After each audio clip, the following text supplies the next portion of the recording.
DISE पर मौजूद Shri M K Anand, CEO and MD Times Network, Sushri Navika Kumar, group editor Shri Mehar Bhatt, editor Times Network, और यहां मौजूद सभी सम्मानित देवियों व सज्जनों। I will deliver my speech in Hindi. India Economic Conclave के सेशन में आपने मुझे आमंत्रित किया, इसके लिए मैं अपनी तरफ से आप सभी के प्रति आभार व्यक्त करता हूं।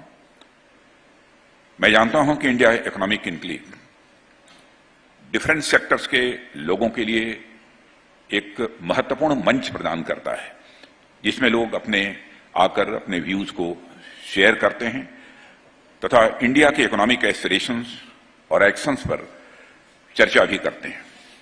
हर बार की तरह इस बार भी आयोजकों ने इस सेशन में जो थीम रखी है, वह थीम भी मैं समझता हूं बहुत ही अट्रैक्टिव है। India the emerging third super power.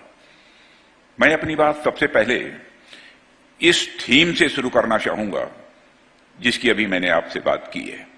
साथियों, भारत की इकॉनमी कितनी तेजी से आगे बढ़ रही है, इससे आप सभी अच्छी तरह अवगत हैं। मॉर्गन स्टैनले का नाम आप सब जानते ही हैं। मैं समझता हूं उसके पहले भी चर्चा हुई ही होगी। मॉर्गन स्टैनले ने 2013 में एक फ्रेज कॉइन किया था, फ्रेजाइल 5 इकोनॉमीज। फ्रेजाइल का मतलब आप जानते ही हैं कि जल्दी टूट जाने वाली अर्थव्यवस्था, जल्दी बिखर जाने वाली व्यवस्था, यानी दुनिया की ऐसी इकोनॉमीज जो बहुत अच्छा प्रदर्शन नहीं कर रही थी, उनके लिए यह टर्म मॉर्गन स्टैनले ने यूज किया था, और उनमें एक नाम हमारे देश भारत का भी था।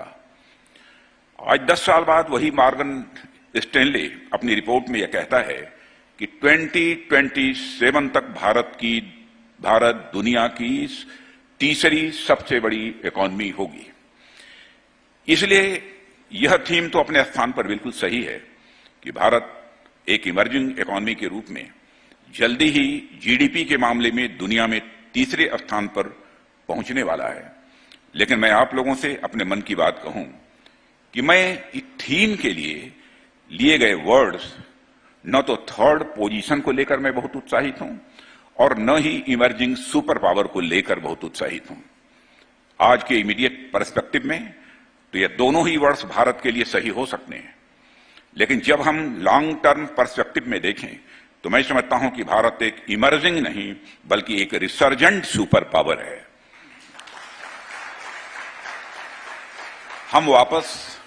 हम वापस अपने राइटफुल प्लेस को रिगेन कर रहे हैं।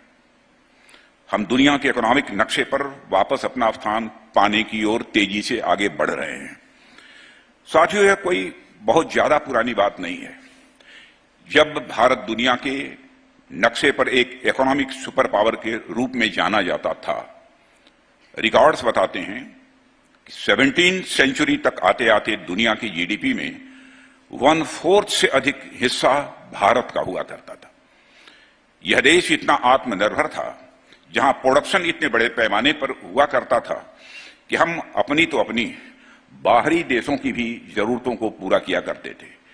क्योंकि उस समय अधिकांश ट्रेड गोल्ड के माध्यम से हुआ करता था, इसलिए हम कह सकते हैं कि गोल्ड माइनिंग चाहे जहां भी हो,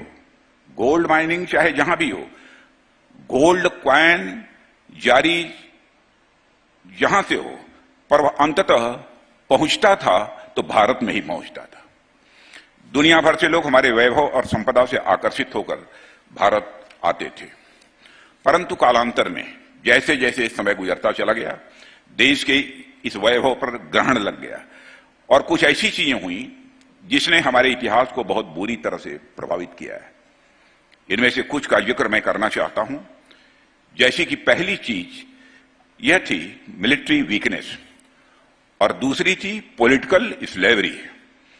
साथियों, भारत का इतिहास इस बात का उदाहरण है कि जब जब भारत में सेनाएं कमजोर हुई हैं, तब तब आक्रांताओं ने भारत को नुकसान पहुंचाया है।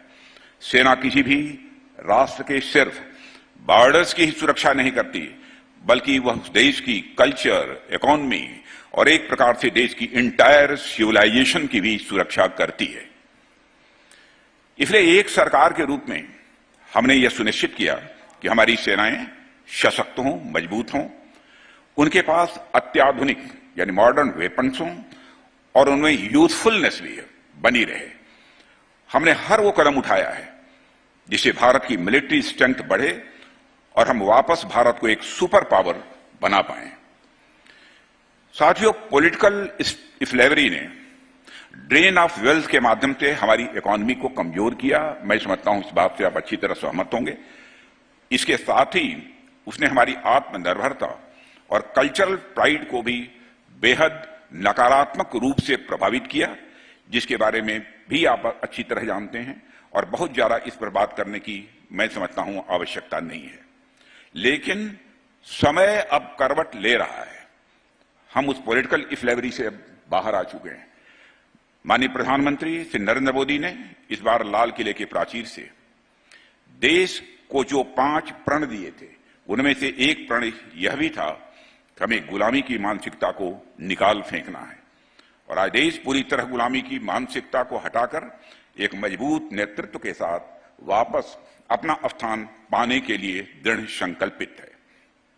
साथियों, भारत के लिए मैं समझता हूं कि यह पुनर्जागरण, रिनोवेशन का यह दौर है। यह ग्लोबल सुपर पावर के रूप में भारत की पुनर्स्थापना का समय है। अंधेरा छट चुका है और नए भारत का नया सूर्योदय हो रहा है। इसलिए मैं इमर्जिंग सुपर पावर से ही इत्तेफाक नहीं रखता हूं, बल्कि मैं भारत को एक रिसर्जेंट सुपर पावर के रूप में देखता हूं। साथियों, आपने दुनिया के डिफरेंट प्लेटफॉर्म से यह बात सुनी होगी कि 21वीं सदी 21st सेंचुरी यह भारत की है। 21वीं सदी को भारत की सदी बताने का एक सबसे बड़ा कारण यह भी है कि तमाम हर्डल्स के बावजूद आज भारत इकोनॉमिक दृष्टि से दुनिया के बाकी देशों के मुकाबले बहुत तेजी के साथ आगे बढ़ रहा है। जब से 2014 में नरेंद्र मोदी जी के नेतृत्व में सरकार बनी, तब से हमारा यह प्रयास रहा है कि हमारी गवर्नमेंट पॉलिसी देश में इकोनॉमिक ग्रोथ को ज्यादा से ज्यादा फैसिलिटेट करें। मैं उन आंकड़ों में नहीं जाना चाहता हूं, हमने क्या अचीव किया है अपनी पॉलिसीज के माध्यम से। बात चाहे डायरेक्ट टैक्स रिफॉर्म की हो या फिर जीएसटी की, हमने देश की इकोनॉमिक ग्रोथ के लिए एक optimum and tax payer friendly regime लाने का पूरा प्रयास किया है। हमारे प्रयास, मैं विश्वास के साथ कह रहा हूं कि रंग भी ला रहे हैं। बीते फाइनेंशियल ईयर में आपने देखा होगा कि इनकम टैक्स हो या फिर जीएसटी, इनका जितना कलेक्शन हुआ है उसके बारे में कभी कल्पना भी नहीं की गई थी कि इतना कलेक्शन हुआ होगा। और इस बार जो जीएसटी का कलेक्शन हुआ है उससे आप अच्छी तरह वाकिफ हैं। यहां तक मेरी जानकारी है 1.87 लाख करोड़। आप सभी एक अच्छी खासी इकोनॉमिक समझ रखने वाले यहां पर लोग बैठे हुए, और आप तो जानते ही हैं कि यदि कोई बिजनेस हाउस किसी भी देश में इन्वेस्ट करता है तो देश की पूरी इकोनॉमिक, सोशल और पॉलिटिकल अपॉर्चुनिटीज एवं चैलेंजेज का अच्छे से एनालिसिस करता है, उसके बाद ही उस देश में वह इन्वेस्ट करता है। आज भारत में ईज ऑफ डूइंग बिजनेस बढ़ाने पर सरकार ने बल दिया है और इसलिए फॉरेन इन्वेस्टर्स भारत को एक अट्रैक्टिव डेस्टिनेशन के रूप में देख रहे हैं। सिर्फ इकोनॉमी ही नहीं, बल्कि जब आप इकोनॉमी के अलावा बाकी के सेक्टर्स को देखेंगे तो आप पाएंगे कि हमने उनमें एक रिवॉल्यूशनरी ट्रांसफॉर्मेशन किया है। साथियों, एजुकेशन में आप देखिए कि हमने नई शिक्षा नीति के माध्यम से किस प्रकार लर्निंग एंड स्किलिंग को मल्टी डायमेंशनल वे में एड्रेस किया है। हमने शुरुआत से ही बच्चों को उनकी स्किल डेवलपमेंट के साथ साथ उनमें नैतिक रूप से भी सशक्त बनाने के लिए, मॉरली स्ट्रांग बनाने की दृष्टि से भी हमने काम करना प्रारंभ किया है। हेल्थ सेक्टर पर जब आप नजर डालेंगे तो आप पाएंगे कोविड-19 पैंडेमिक के दौरान किस प्रकार हमने दुनिया का सबसे बड़ा वैक्सीनेशन ड्राइव चलाते हुए मोर देन 200 करोड़ अधिक वैक्सीन अपनी पूरी जनता को लगाने में कामयाबी हासिल की है। और इस प्रकार की सक्सेस वैक्सीन ड्राइव दुनिया के किसी भी देश में नहीं चली है जैसी हमारे और आपके देश भारत में चली है। और इसके अलावा हमने आयुष्मान भारत के माध्यम से करोड़ों बेनिफिशियरीज को कवर करते हुए पूरे हेल्थ सेक्टर में एक ट्रांसफॉर्मेशनल चेंज लाने का भी कार्य किया है और उसमें हमको कामयाबी हासिल हुई भी है। अगर मैं बैंकिंग सेक्टर की मैं बात करूं तो आप देखेंगे कि जहां दुनिया भर में कई देशों में, यहां तक कि जो हमारी डेवलप्ड कंट्रीज हैं उनमें भी बैंक्स की परफॉर्मेंस इस समय अच्छी नहीं है, वहीं भारत के बैंक्स आज बेहद मजबूत स्थिति में हैं। मैं इसके पहले एक दो देशों में जाने का मुझे अवसर प्राप्त हुआ है और मैंने देखा कि जब वहां के प्राइम मिनिस्टर, प्रेसिडेंट जब मुझसे इस बात की चर्चा करते हैं हमारे बैंक्स के परफॉर्मेंस की, तो मेरा सीना स्वाभाविक रूप से मित्रों चौड़ा हो जाता है। 2014 में अनेक बैंक्स एनपीए के तले दबे हुए थे, नॉन परफॉर्मिंग एसेट्स के इस बोझ के तले दबे हुए थे। हमने बैंकों की परफॉर्मेंस को इंप्रूव करने के लिए एडमिनिस्ट्रेटिव लेवल पर कई इनिशिएटिव्स उठाए हैं। बैंक्स को मर्ज करके या फिर उनका प्राइवेटाइजेशन करके हमने उनका रिवाइवल किया है और उन प्रयासों का ही नतीजा है कि आज हमारे बैंकों का ग्रास एनपीए काफी निचले स्तर पर है। घटते एनपीए के कारण बैंक्स आज कर्ज देने की यानी क्रेडिट प्रोवाइड करने की स्थिति में हो गए हैं। हमारा क्रेडिट ऑफटेक बढ़ा भी है। ग्रास एनपीए 2718 में यहां पर 9.33% था, अब वह 4.5% हो गया है। और साथियों, इसके अलावा हमने इस देश की एक और बड़ी समस्या पर सरकार में आते ही विशेष रूप से फोकस किया है। जब हम सरकार में आए हमने देखा कि देश में बहुत सारे ऐसे कानून हैं जो कि बहुत ही पुराने हो चुके हैं। उनका एक बहुत बड़ा जाल था और उसमें फंसकर न तो इस देश में बहुत ज्यादा इनोवेशन हो पाते थे उन कानूनों के कारण, और न ही देश में इन्वेस्टर फ्रेंडली एनवायरनमेंट बन सकता था। इसको भी हम लोगों ने समझा। इसीलिए हमारी सरकार ने मिनिमम गवर्नमेंट और मैक्सिमम गवर्नेंस के सिद्धांत को फॉलो करते हुए 2000 से अधिक पुराने कानूनों को समाप्त करने का भी काम किया है। और इस प्रोसेस के माध्यम से हम लाल फीताशाही को कम करते हुए इंस्पेक्टर राज के खात्मे की ओर भी तेजी से बढ़ रहे हैं। देश का रक्षा मंत्री होने के नाते अगर मैं भारत के डिफेंस सेक्टर की ओर आप सभी का ध्यान आकर्षित करूं तो आप देखेंगे कि पिछले कुछ वर्षों में हमने इंडिया के डिफेंस सेक्टर में ट्रांसफॉर्मेटिव चेंज किया है। माननीय प्रधानमंत्री जी की इंस्पिरेशन से हमने आत्मनिर्भर भारत के संकल्प के साथ साथ डिफेंस सेक्टर में भारत को सेल्फ रिलायंट बनाने की दिशा में तेजी के साथ काम कर रहे हैं। हम पहली ऐसी सरकार हैं जिसने हथियारों के आयात यानी इंपोर्ट के लिए खुद पर ही प्रतिबंध लगा दिया। हमने सेनाओं की ओर से 411 आइटम्स की एवं डिफेंस पब्लिक सेक्टर अंडरटेकिंग्स की 4666 आइटम्स की पॉजिटिव इंडिजिनाइजेशन लिस्ट जारी की है और इसमें शामिल लाइन रिप्लेसमेंट यूनिट्स, हथियार, गोले, बारूद, मिसाइल और अन्य प्रकार के रक्षा से संबंधित साजो सामान हैं जिनका निर्माण अब केवल और केवल हमारे ही देश में होगा। हम किसी भी सूरत में दुनिया के दूसरे देशों से हम इंपोर्ट नहीं करते। हमने साफ कह दिया है, make in India and make for the world. Bharat में बनाओ, भारतवासियों के हाथ से बनाओ, सारी दुनिया के लिए बनाओ। साथियों, हमने मेक इन इंडिया और डिफेंस कॉरिडोर्स जैसे इनिशिएटिव्स के माध्यम से इंश्योर किया है कि हम भारतीय सेनाओं के यूज के लिए मॉडर्न वेपन्स भारत में ही निर्मित करें और यदि संभव हो तो हम उसे एक्सपोर्ट भी करें। आज आप देख सकते हैं कि अब हम अपने इन प्रयासों में कामयाबी हासिल कर रहे हैं, जिसे इस आंकड़े से समझा जा सकता है कि आज हमारा domestic defence production more than 1 lakh crore तक पहुंच चुका है। जब मैं डिफेंस सेक्टर में काम करने वाली हमारी इंडस्ट्रीज हैं, जब मैं उनके साथ बैठकर कभी चर्चा करता था और जब मैं यह कहता था तो लोग यकीन नहीं करते थे कि असंभव हो पाएगा। यह करिश्मा भारत में हुआ है। अगर मैं एक्सपोर्ट की बात करूं आज से 7-8 वर्ष पहले डिफेंस इक्विपमेंट का एक्सपोर्ट, जहां कुल मिलाकर 9,500 करोड़ हुआ करता था, आज वह बढ़कर मोर देन 16,000 करोड़ हो गया है। साथियों, डिफेंस सेक्टर के मामले में अभी हमें और कई रास्ते तय करने हैं, लेकिन यह एक बहुत बड़े लक्ष्य की ओर हमारा यह पहला कदम है।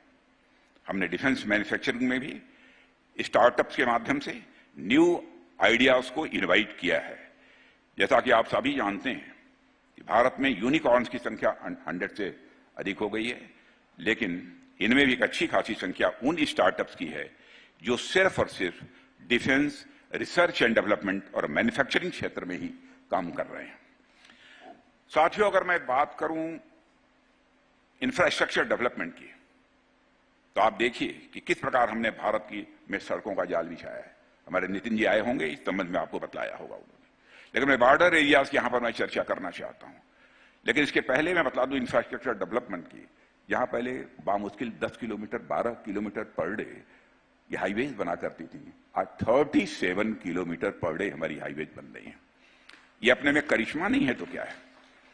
बॉर्डर एरियाज में भी स्थित हमारे जिन गांवों को आज तक इग्नोर किया गया था, हमने उन्हें भी सड़कों के माध्यम से देश के बाकी क्षेत्रों से जोड़ा है। और अगर आप एयरपोर्ट्स की संख्या पर गौर करें तो 2014 के कंपैरिजन में आज हमारे पास 2 गुणों से अधिक एयरपोर्ट हैं। पहले यहां केवल 74 हुआ करते थे, आज उनका नंबर बढ़कर 148 हो गया है। हवाई चप्पल पहनने वाला व्यक्ति भी हवाई जहाज से यात्रा कर सके, इस संकल्प के साथ हमारी सरकार आगे बढ़ रही है। रेलवे में आप देख सकते हैं किस तरीके से हमने वर्ल्ड क्लास इंफ्रास्ट्रक्चर का निर्माण किया है। विश्व स्तरीय ट्रेन सुविधा हमारे देशवासियों को उपलब्ध हो सके, यह हमारा प्रयत्न है। और आपको जानकारी होगी उस फिगर के बारे में कि विश्व स्तरीय ट्रेन जो वंदे भारत है, वंदे मातरम है, हम इसको भी वंदे भारत लगभग उसका नंबर संभवतः 21 तक पहुंच चुका है। रेलवे स्टेशन के निर्माण से लेकर वंदे भारत जैसी ट्रेन चलाकर इंडियन रेलवेज की तस्वीर हमारी गवर्नमेंट ने बदली है। पीएम गति शक्ति के तहत हम देश के रोड्स और रेलवेज को सी पोर्ट से जोड़ रहे हैं। सिर्फ ट्रांसपोर्टेशन ही नहीं बल्कि कम्युनिकेशन को भी प्रायोरिटी देते हुए हम पूरे देश के हर पंचायत को ब्रॉडबैंड से जोड़ने का संकल्प लेकर आगे बढ़ रहे हैं। इसके और जल्द ही हम इस लक्ष्य को प्राप्त करेंगे, यह मैं पूरे विश्वास के साथ कह सकता हूं, जितना इस सेक्टर के बारे में मैं जानता हूं और जितनी तेजी के साथ काम हो रहा है उसे देखते हुए। इसके अलावा बीते दिनों आपने देखा होगा कि हमने देश में 5G लॉन्च किया है और यह डिजिटल इंडिया की तरफ बढ़ता हुआ हमारा अब तक का सबसे बड़ा कदम है। साथियों, मैं चाहता हूं कि हमारा देश इतना सुंदर हो, हमारे यहां के पार्क्स, मैदान, रोड्स, मॉन्यूमेंट्स इतने सुंदर और साफ हों कि अगर कोई भारतीय दूसरे देश में जाए, अमेरिका, ऑस्ट्रेलिया या जापान जाए और वहां एडवांस्ड रेलवे स्टेशंस देखे, फ्लाईओवर्स का जाल देखे, पार्क्स, मैदान, रोड्स, मॉन्यूमेंट्स देखे, तो कहे कि ये सारी चीजें तो दिल्ली, लखनऊ, बेंगलुरु और हैदराबाद जैसी हैं। दुनिया के देशों में जाए तो उनको देखकर यह कहे कि ये कोई खास बात नहीं है, ये तो हमारी दिल्ली, लखनऊ, बेंगलुरु और हैदराबाद जैसी है। साथियों, कुल मिलाकर कहें तो हम देश के लगभग सभी सेक्टर्स पर फोकस करते हुए 2047 तक विकसित भारत, डेवलप्ड इंडिया की इमारत खड़ी करने का काम कर रहे हैं। और आज सारी इंटरनेशनल कम्युनिटी भी इस हकीकत को स्वीकार करती है। और आप लोग भी शायद मेरी बात से सहमत होंगे कि आज के कुछ वर्षों पहले भारत इंटरनेशनल फोरम पर कुछ बोलता था तो भारत की बातों को जितनी गंभीरतापूर्वक लिया जाना चाहिए उतनी गंभीरतापूर्वक नहीं लिया जाता था। लेकिन आज भारत का स्टेचर दुनिया की नजरों में इतना बढ़ा है कि भारत यदि आज इंटरनेशनल फोरम पर कुछ भी बोलता है तो लोग कान खोलकर सुनते हैं कि भारत बोल क्या रहा है। यह भारत की हैसियत बनी है। साथियों, जब भी हम कोई मंजिल निर्धारित करते हैं, अपने लिए हम कोई उद्देश्य तैयार करते हैं, और यूं तो इसके साथ कई सारी समस्याएं आती हैं, स्वाभाविक भी है, लेकिन उनमें भी दो सबसे बड़ी चुनौती जो सामने आती है, पहली तो यह होती है कि हो सकता है दुर्भाग्य से हम वह लक्ष्य उस समय सीमा में प्राप्त ही न कर पाए। लेकिन जो दूसरी बड़ी चुनौती होती है वह यह होती है कि जब हम उस लक्ष्य को प्राप्त कर लेते हैं तो हमें वह लक्ष्य उतना रिलेवेंट नहीं लगता है। हम ये सोचने लगते हैं कि क्या इसी उद्देश्य के लिए हमने इतनी मेहनत की थी, इतना परिश्रम हमने किया था। इसलिए हमारे लिए यह बेहद आवश्यक है कि हम वैसे ही मंजिल अपने लिए निर्धारित करें, वैसा उद्देश्य स्वयं के लिए तय करें जिसकी प्राप्ति के बाद हमें संतुष्टि मिले, हमें प्रसन्नता की अनुभूति हो। इसलिए आज मैं उन मुद्दों पर भी आपसे चर्चा करना चाहूंगा कि हमारे लक्ष्य कैसे होने चाहिए, हमारा उद्देश्य कैसा होना चाहिए। मैं कहीं पढ़ रहा था कि be careful with your dreams, they might come true. और इस बात को समझने की जरूरत है, हमें यह तय करने की जरूरत है कि हमें कैसे भारत का सपना देखना है। अगर मैं दूसरे शब्दों में कहूं तो मैं आपसे अपने सपनों के भारत पर यहां मैं थोड़ी चर्चा करना चाहूंगा। इसे आप एक प्रकार से मैनिफेस्टो फॉर 2047 भी कह सकते हैं। और मैं आपसे इस मुद्दे पर बात करना चाहूंगा कि मैं 2047 तक भारत के सामाजिक, आर्थिक, राजनीतिक और सांस्कृतिक भविष्य को किस प्रकार से देखना चाहता हूं। साथियों, यदि हम भारत के सामाजिक विकास की बात करें तो मैं एक ऐसे भारत की कल्पना करता हूं जहां समाज में किसी भी प्रकार का कोई भेदभाव न हो। वैसे तो संविधान आज भी यह व्यवस्था करता है, देश में धर्म, जात, लिंग आदि के आधार पर कोई भेदभाव न हो, लेकिन हमारा विकसित भारत, डेवलप्ड इंडिया, इस थ्योरी से भी एक कदम आगे होना चाहिए, यह हमारी कल्पना है। जहां कोई किसी भी जाति में जन्म ले, जहां कोई किसी भी जाति में जन्म ले, उसे स्वयं के विकास के लिए बराबर का अवसर मिले। जहां जात के आधार पर किसी को अवसरों से वंचित न रखा जाए। ऐसी कोई भी मजबूरियां, ऐसी कोई भी बेड़ियां जो ह्यूमन डिग्निटी को कमजोर करती हैं, वह टूटनी चाहिए। जहां ह्यूमन डिग्निटी को सर्वोच्च प्राथमिकता दी जाए।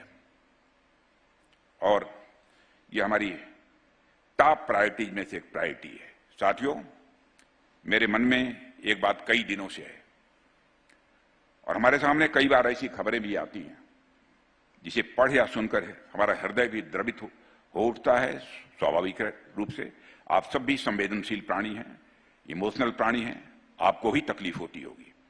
उदाहरण के लिए आपने भी देखा होगा कि कभी आज के कुछ ही दिन पहले मैंने देखा था किसी चैनल पर कोई व्यक्ति अपने परिवार किसी सदस्य के निधन होने के बाद, और एक व्यक्ति को मैंने देखा कि अपने नौजवान बच्चे के निधन होने के बाद वो अपनी बच्चे की लाश को साइकिल पर ढोते हुए जा रहा है। और कई बार तो मैंने देखा है वह दृश्य भी, उन्हें साइकिल भी नसीब नहीं होती और शरीर कंधे पर ले जाते हुए मैंने यह भी खबरें पढ़ी हैं। बड़ी ही हृदय विदारक यह घटना होती है, पर हमारे समाज की दुर्भाग्यपूर्ण सच्चाई है यह जिसे हमें स्वीकार करना होगा, और यह स्वीकरण ही इससे निजात के रास्ते खोलेगा, ऐसा मेरा विश्वास है। इसलिए जब मैं 2047 के भारत की कल्पना करता हूं तो उसमें मैं किसी भी स्थिति के 3 स्वरूप देखता हूं। पहला, कि मेरे भारत में कोई भी इतना अक्षम न हो कि अपने किसी परिजन के मरने पर उसे लाश को साइकिल पर या कंधे पर ढोकर ले जाना पड़े। दूसरा यह कि दुर्भाग्य से कोई इतना सक्षम न हो तो सरकारी व्यवस्था इतनी मजबूत और संवेदनशील हो कि उस व्यक्ति के स्थान पर व्यवस्था ही काम करे। तीसरा यह कि कई बार दूर दराज के क्षेत्रों में जहां सरकारी तंत्र नहीं पहुंच पाता तो वहां समाज में इतना भाईचारा हो कि अगर किसी व्यक्ति पर ऐसी आपदा आ जाए तो समाज का जो भी पहला व्यक्ति उसे देखे वह अपने बाकी काम छोड़कर उस व्यक्ति की सहायता करे। भाइयों बहनों, मैं इस प्रकार का संवेदन से परिपूर्ण एक ऐसा समाज भारत में देखना चाहता हूं। और इसके अलावा, और यह बात मैं अपने प्रधानमंत्री के बारे में कह सकता हूं, क्योंकि प्रधानमंत्री बनने के पहले भी हमारी चर्चा होती रही है, पार्टी का जब मैं अध्यक्ष था उसमें भी चर्चा होती रही है, आज भी समय समय पर उनके साथ जो बैठकर चर्चाएं होती हैं, ऐसी बातें निकल कर आती हैं, इसीलिए हमने उसको अपने स्पीच में कवर किया है। इसके अलावा जो चीज मैं अपने इस डेवलप्ड इंडिया, विकसित भारत में देखना चाहता हूं, वह है महिलाओं की बराबर की भागीदारी। साथियों, कोई राष्ट्र बिना अपनी आधी आबादी के साथ लिए प्रोग्रेस नहीं कर सकता है। हमें नारी शक्ति को उतना अधिकार देना होगा, हमें उन्हें वह अवसर देने होंगे जिस अवसर से उन्हें लंबे समय से वंचित रखा गया था। अभी आपने देखा होगा कि सिविल सर्विसेज एग्जाम के परिणाम में किस तरीके से बेटियों ने अपनी बाजी मारी है। टॉप 25 में से 14 वीमेन कैंडिडेट्स का होना देश के सुनहरे भविष्य के प्रति एक बहुत बड़ा संकेत है। महिलाओं ने तो ताली बजा दी, लेकिन पुरुषों ने नहीं बजाई। हम चाहते हैं कि महिलाओं का भी प्रश्न हो तो सभी साथ ताली बजाएं। हम जितने ज्यादा अवसर अपनी बेटियों को देंगे, जितनी सुविधाएं बेटियों पर केंद्रित करेंगे, वे हमें उससे कई गुना लौटा कर देंगी, मुझे पक्का विश्वास है। और वो देश को और एक नई ऊंचाई पर ले जाने में के लिए अपना पूरा योगदान देंगे। इस बार लाल किले के प्राचीर से हमारे प्रधानमंत्री जी ने भी देश को यह संदेश दिया है कि अगर हमें विकास के नए आयाम गढ़ने हैं तो हमें अपने देश की महिलाओं को साथ लेकर चलना होगा। हमें अपनी बेटियों को पर्दा से निकालकर प्रतिस्पर्धा में लाना होगा। मैं फिर से दोहराना चाहता हूं, हमें अपनी बेटियों को पर्दे से निकालकर प्रतिस्पर्धा में लाना होगा। और इस आयोजन में मैं महिलाओं की प्रेजेंस भी देख रहा हूं, और मैं आपसे सीधा संवाद करते हुए फिर से कहता हूं कि आप लोगों को गुलामी के प्रतीक पर्दा की नहीं, बल्कि बराबरी के प्रतीक प्रतिस्पर्धा की मैं कामना करता हूं। तभी महिलाएं स्वयं का विकास कर पाएंगी और राष्ट्र निर्माण में भी अपनी वह भूमिका निभा पाएंगे। साथियों, तीसरी बात जो मैं करना चाहता हूं वह रोजगार से संबंधित है। हमें एक ऐसा वातावरण तैयार करना होगा जो रोजगार के उचित अवसर उत्पन्न करे।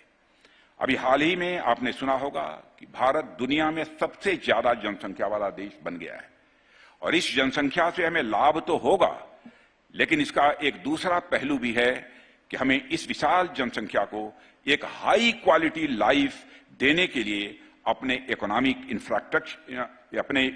इंफ्रास्ट्रक्चर की कैपेसिटी को और इन्हांस करना ही होगा। हमारे पास युवाओं की विशाल संख्या होगी और उनके अनगिनत सपने भी होंगे। नौजवानों के अपने अपने ड्रीम्स होते हैं, हर नौजवान के बहुत ऊंचाई उड़ान भरने की उनकी जिद होगी। इसलिए हमारी जिम्मेदारी होनी चाहिए कि हम ऐसा इन्वायरमेंट तैयार करें जो उनकी उड़ान को और ऊंचाई दे पाए। मैं चाहता हूं कि हमारे युवा शिक्षित हों, स्वस्थ हों और उनमें काबिलियत डेवलप की जा सके और उन्हें उनकी काबिलियत के अनुसार रोजगार के अवसर मिल सके।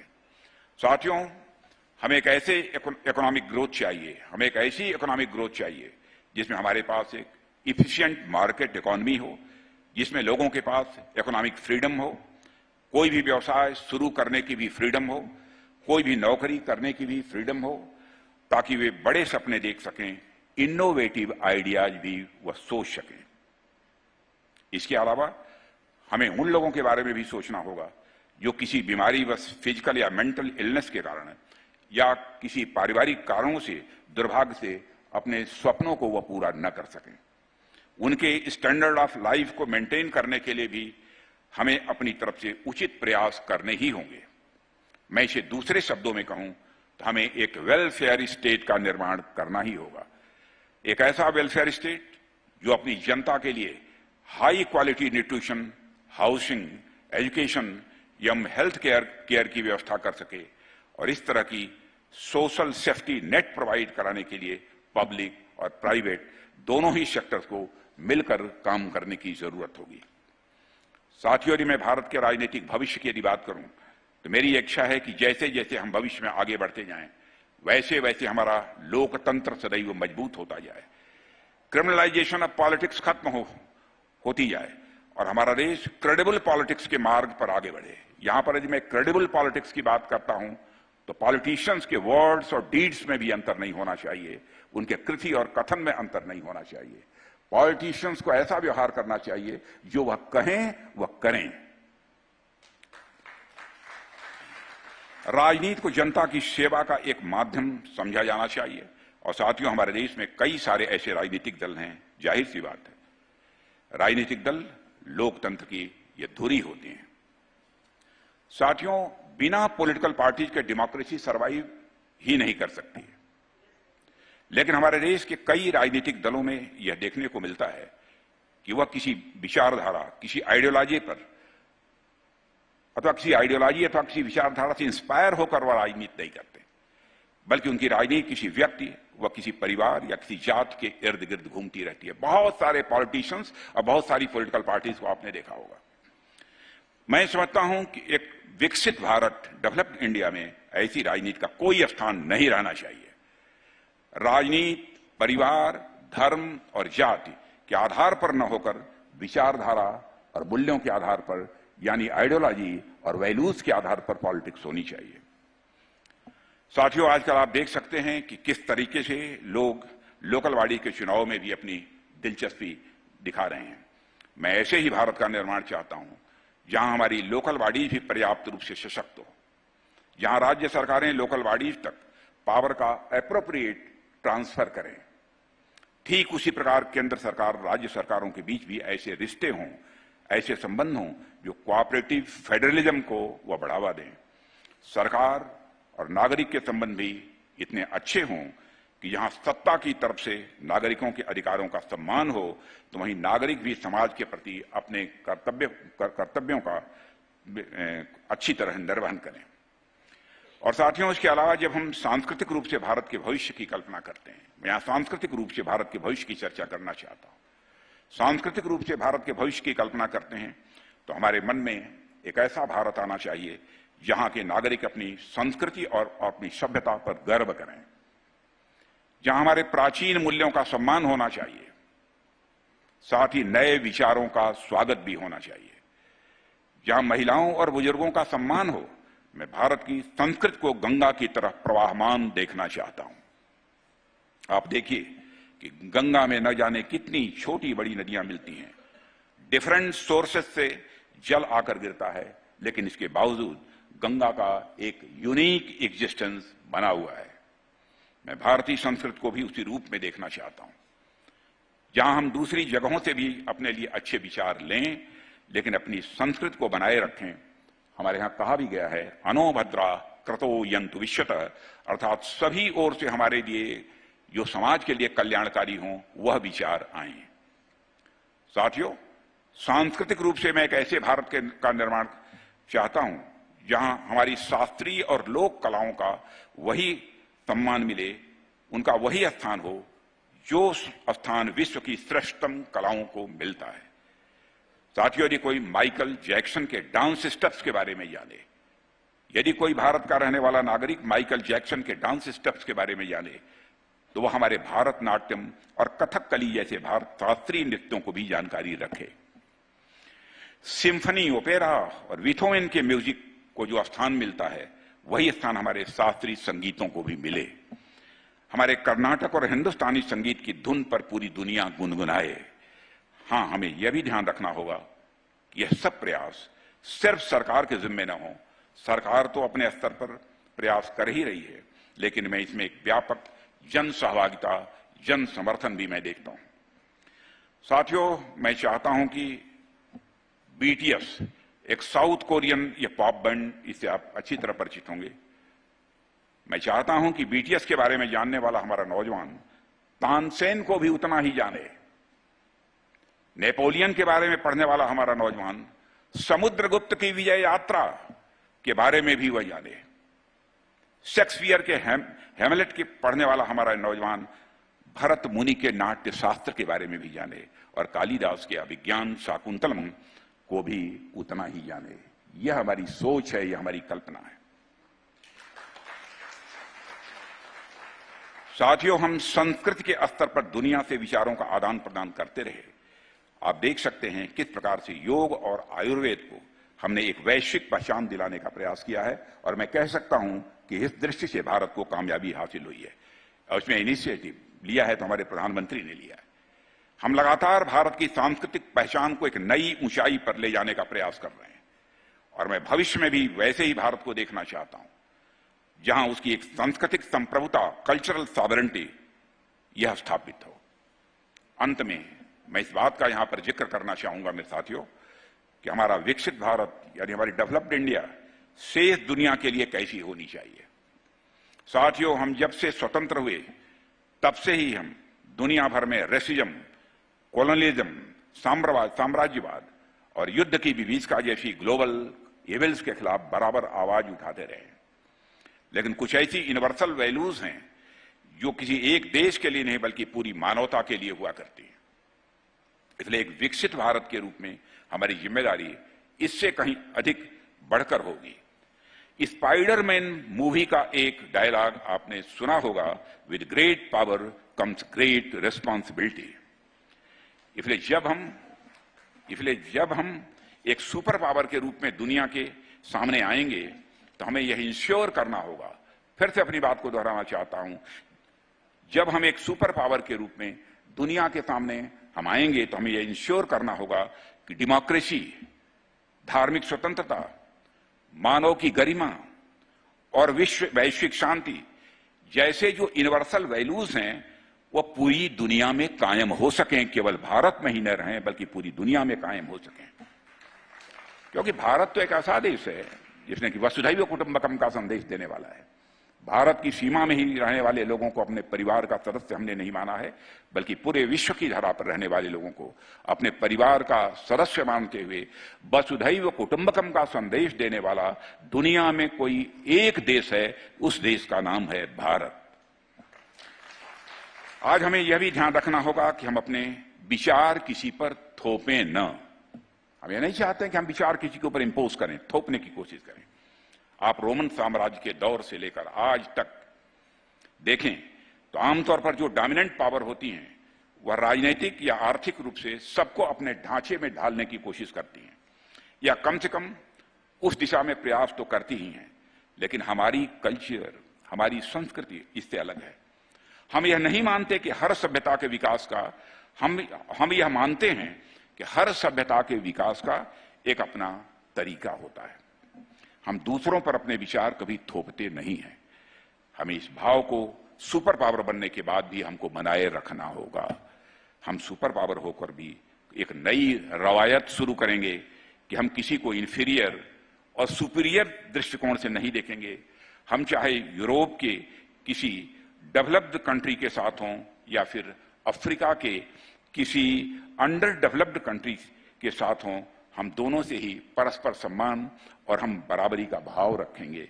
ऐसा होगा हमारा भारत। हमें इस स्वभाव को विकसित राष्ट्र बनने के बाद भी लगातार बनाए रखना है।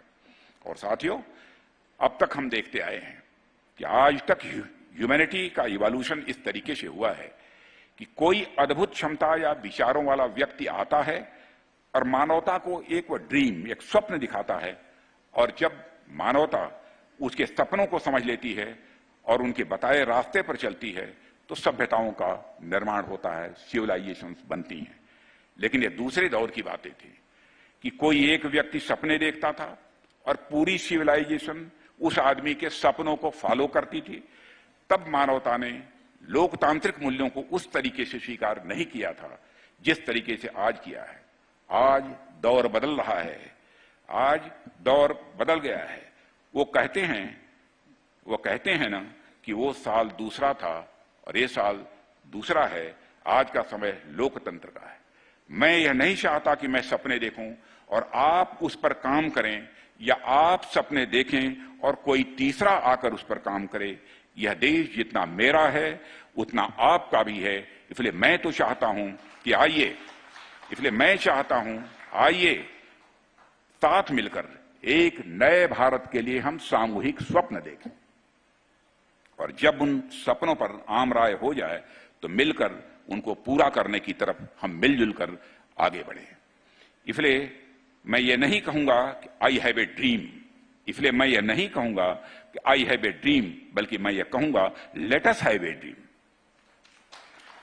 आइए साथियों मिलकर स्वप्न देखें एक ऐसे भारत का जहां कश्मीर से कन्याकुमारी और कच्छ से कामरूप तक के लोगों में राष्ट्र निर्माण की एक समान चेतना व्याप्त हो, जहां बिना किसी भेदभाव के सभी भारतवासी भाईचारे की समतल जमीन पर एक साथ बैठ सकें, जहां एक छोटी सी दूब यानी घास का तिनका भी उसी गर्व के साथ सीना चौड़ा करके खड़ा हो सके जिस गर्व के साथ खड़ा होता है कोई विशाल बरगद, जहां समाज के आखिरी छोर पर खड़ा व्यक्ति भी यह महसूस करे कि यह देश उसका भी है, इस राष्ट्र के निर्माण में उसका भी योगदान है। साथियों, आइए स्वप्न देखें एक ऐसे भारत का जहां हमारी जनरेशंस का आकलन उसकी जाति व धर्म से नहीं बल्कि उनके ज्ञान और चरित्र के आधार पर हो, जहां हर भारतीय को सभी मानवाधिकार, सारी ह्यूमन राइट्स उसको सुलभ हों और उसके अंदर भी उनके कर्तव्यों के प्रति निष्ठा हो। साथियों, आइए स्वप्न देखें एक ऐसे भारत का जहां कोई भूखा न रहे, जहां कोई गरीब न रहे, जहां सबको रोटी, कपड़ा और मकान के साथ साथ गरिमामयी जीवन जीने का अवसर मिले। ऐसा हम भारत बनाना चाहते हैं जहां शासन तंत्र के सूरज की रोशनी बस पहाड़ों की चोटियों तक ही न पहुंचे बल्कि निचली खाइयों में भी बराबर पहुंचे, यानी व्यवस्था सबके लिए समान हो। हम ऐसा भारत बनाना चाहते हैं।